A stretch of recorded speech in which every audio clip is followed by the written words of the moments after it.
everybody. Welcome to another episode of Cooking with Bobby.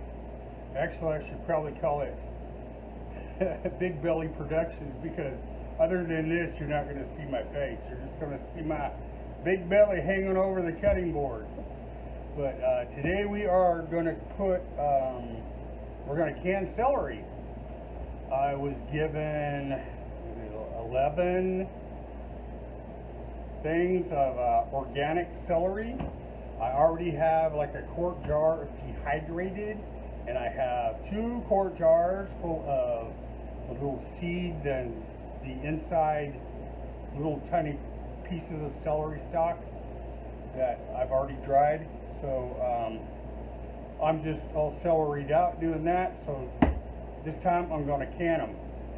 So I'm doing 11 things of them for me, and my neighbor got just as many, but she gave some of hers away, so she gave me 6 to go ahead and can for her, since I'm going to have some room left over in my canner. So I will be back momentarily and show you how to do her. Okay, here we go. So I've got the one of the bunches of celery.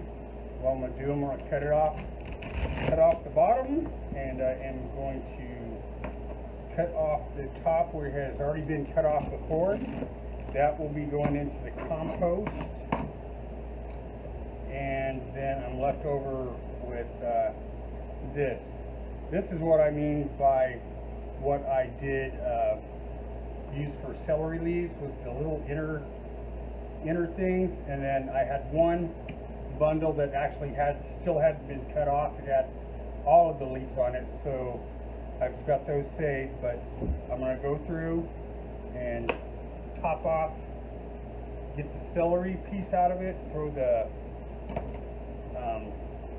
scrap leaves and little tiny stems to the side.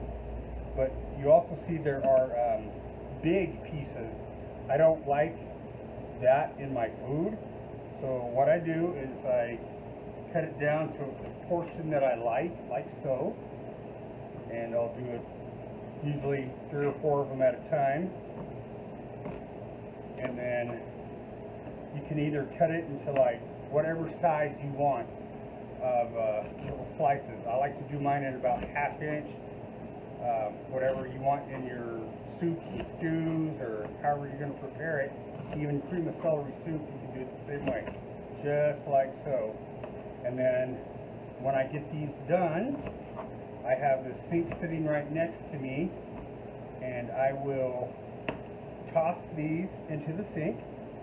It's full of water, and after I get all of them cut up and sliced and put in the sink, I'm going to rinse them off really well, drain the water, fill it up, rinse them off again, and clean them, and then I will show you that process when I get there, and then we'll can them. But also one more thing, these big fatter ones that I don't like, I usually take the knife and I cut them right down the center lengthways, so now I have 2 pieces, and they're perfectly the size I want. So I just cut those again into the 1/2 inch or whatever you want slices, and then toss those into my water thing as well. So I won't bore you with any more of this. I will chop up all the rest, get it washed, and let you go from there. Okay, I'm back. I've got all the celery chopped. It was a lot harder than I thought it was going to be. Took me for hours, it seems like. Here's mine that I got, the 11, and here's the 6 for my neighbors. So soak them in water. Give them a good mix, stir up, whatever, get all the dirt and junk off of them. And I don't know if you can see, the water is getting yucky from the dirt and stuff coming off. From this point on, I'll go ahead and drain these, and then we'll come over to the stove, and I've got my canner, my 3 quarts of water in it, my first trivet sitting down in there. I've got my second pot of water to start boiling. As soon as I start heating up the water, that's gonna more or less just blanch the celery, because it only cooks 3 minutes. So I'm gonna get that started and I'll bring you back shortly. Okay, I'm back. I now have my pot boiling that I'm going to boil or blanch roughly the celery in. So I'm going to go ahead and take the lid off of that. Woo! And you see over here, I got my celery from the 11 stalks. Now all we're going to do is just dump it all in there if it'll fit. And then we'll have to wait for it to come back to a boil. And once it does come back to a boil, it's going to have to be in there for 3 minutes. So, while I'm dumping this in, if you ever watched to the end of my video and looked at the credits, you may see that all of them, or majority of them, say, I want to thank God, my mom, and Elvis, wherever he may be. So, I'm not really too worried about Elvis, but I love my mom. She's helped me out so much. And I love God too. I actually went to Bible college, and I have a couple of friends that they were actually brothers that were in there with me in the dorms, and they both have a ministry going. I can't remember the name off the top of my head, but it's a good one. He does like a devotional sermon every day. I'm going to put a link in it to so you guys can look at his show. It's him and his brother are doing this on video. So anyways, I'll bring you back when this starts boiling and it's ready to take out. Okay, I'm back. My celery is now boiling. I'm starting my timer for 3 minutes. So as soon as that hits the 3 minute mark, I'll take it out, and I've got a woo! That was hot. I got a strainer and a bowl over here that I'm going to dump it all in. May have to end up getting another one, and then I'll take it over and we'll start putting it in jars. I've already boiled my water to fill up the jars after we put the celery in. We're not using this water, so that's already ready. I just shut it off. So I'll be back momentarily. Okay, my timer is going off right now. I'm sorry, you probably didn't hear the other portion because I had the fan on. But I've boiled for 3 minutes. It's time to take it out. I'm going to go ahead and shut the burner off. And we're going to fish it out with my big old fishing net. Look at that. Alright. Woo! Don't touch the edge.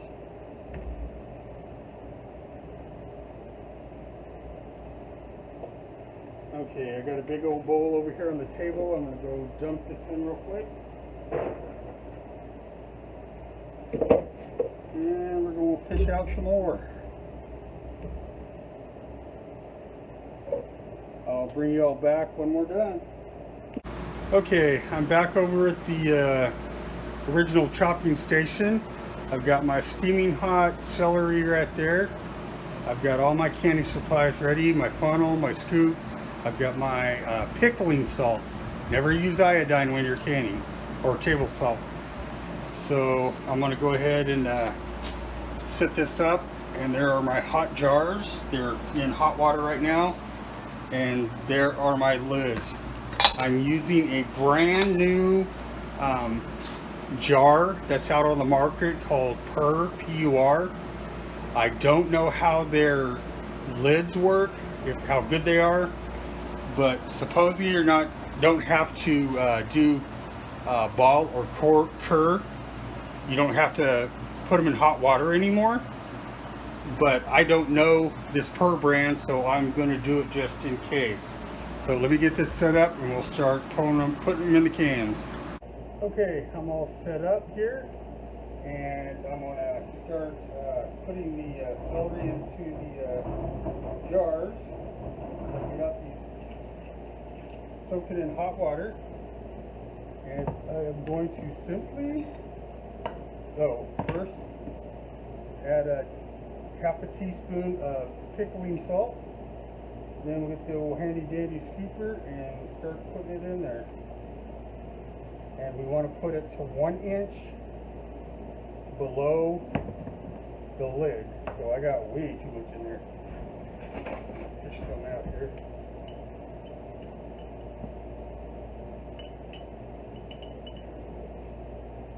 Yep, you just want to, just the shoulder of the jar. Take a little bit more out.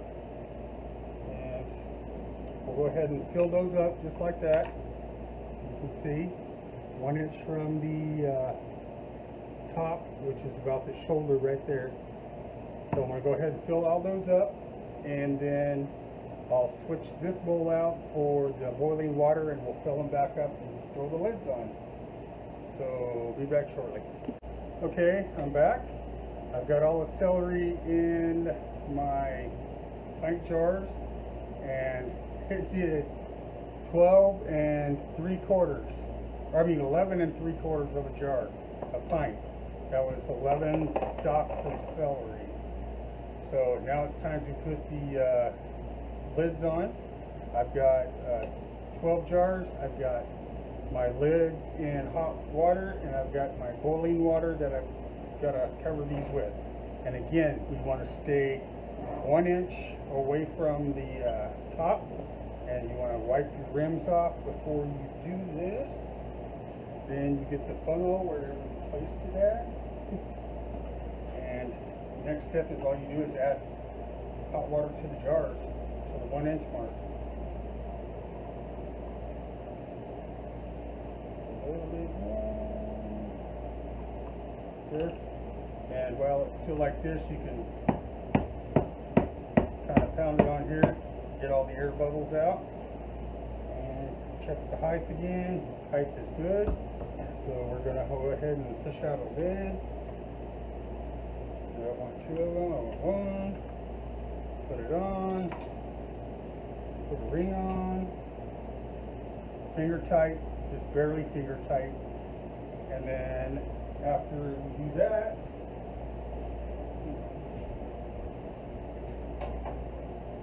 then we take it over to the stove and put it in the canner on the, this will be the first layer. So let me go ahead and just take you over there to show you that really quick. Let me reverse the setting here. Okay, the canner's here. I went ahead and put my first jar in. If I remember right, it holds 9 jars in here. That might be quarts, I can't remember. But then I'll put another trivet on top of here and start a second layer. And then I'll bring you back after I get all mine done and get my neighbors put in here and show you what to do from there. Okay, we're back at the canner. We got a full thing. There was one, my neighbor had 5 pints that she got, and so I just put the 6th one in there with water so they won't bounce around as much. And I tried an experiment with my 3 that are on top. I put 1 drop of green food coloring in just to see what it looks like when it comes out, because they kind of look pale from the blanching, so I was hoping it would green them up a little bit. It's just an experiment, see what happens. Okay, the next thing to do is to put the lid on the canner and seal it, and then turn on the burners, and we will wait for the steam to start coming out of this little vent. You can't see it right there, I guess. This little vent right here. steam will start coming out at a really fast rate. Once that happens, you set the timer for 10 minutes. After 10 minutes, then I'll set the weight on and watch the gauge until it gets to 10 pounds of pressure. And I will try to hold it there and not go below 10. I can go above 10 to like maybe 12, 13, somewhere there. But if you go below 10, you have to start the process all over again. Once this starts and I put the weight on and it comes up to the 10 pounds of pressure, they're going to sit in there for 35 minutes, and then I will shut the stove off and let this set until the pressure has went down to 0. When that happens, I'll take the weight off the valve and we'll see if any steam comes out. If there's still some steam coming out of here, then we'll wait until it's totally done. I'm going to go ahead and leave it until the steam starts coming out and show you what it looks like. So I'll be back momentarily. Actually, it's probably going to take like 30 minutes. Okay, I don't know if you can see it or not. Let me try shutting the light off. But there's a huge thing of steam coming up right here where my finger's at. Let's get the video. I gotta let it do that for 10 minutes, and then I can put the weight on it and then let it get up to pressure.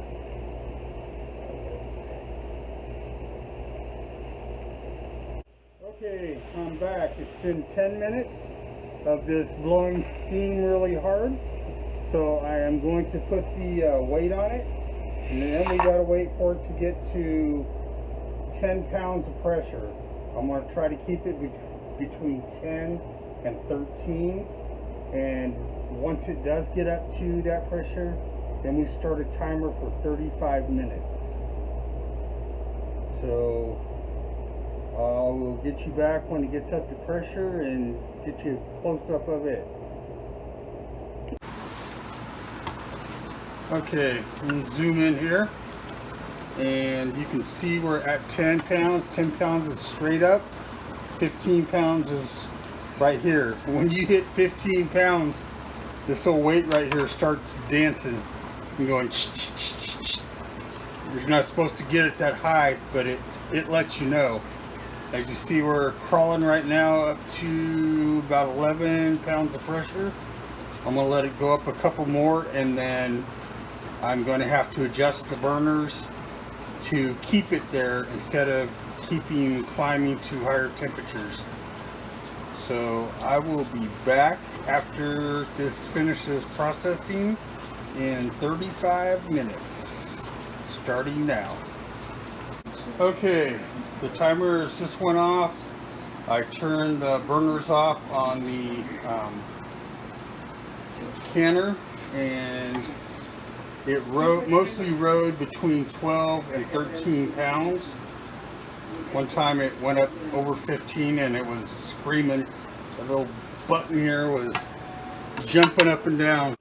Okay, the canner, the little valve right here, super sensitive one, says there's no pressure inside the canner. The gauge says there's no pressure in the canner. I take the weight off and no steam is coming out. So I'm going to take the lid off, but when you take the lid off of a canner, there's still hot steam in here and it will burn you bad. So when you do, take the lid, come on. There we go. I was doing it the wrong way. Okay. Unlatch the lid and lift it away from you. I don't know if you saw the steam just now coming out of it, but if you look, they're still boiling. See them boiling in there still? So now I'm going to let that sit for 5 minutes, and then after 5 minutes I'll go ahead and take them out and put them on a towel to finish cooling off tonight and jar sealing. I'll bring you back when I get them all pulled out and see how they look. Okay, I'm going to go ahead and lift out these jars. It's been 5 minutes and they're still boiling. Let's see if you can see that. They're still boiling. That's crazy. Okay, I'm going to set these over. Some of them have already popped and sealed. So, oh, here's my experiment with the green dye. It's green. It looks fake green. If it was a different color, it would probably be pretty good.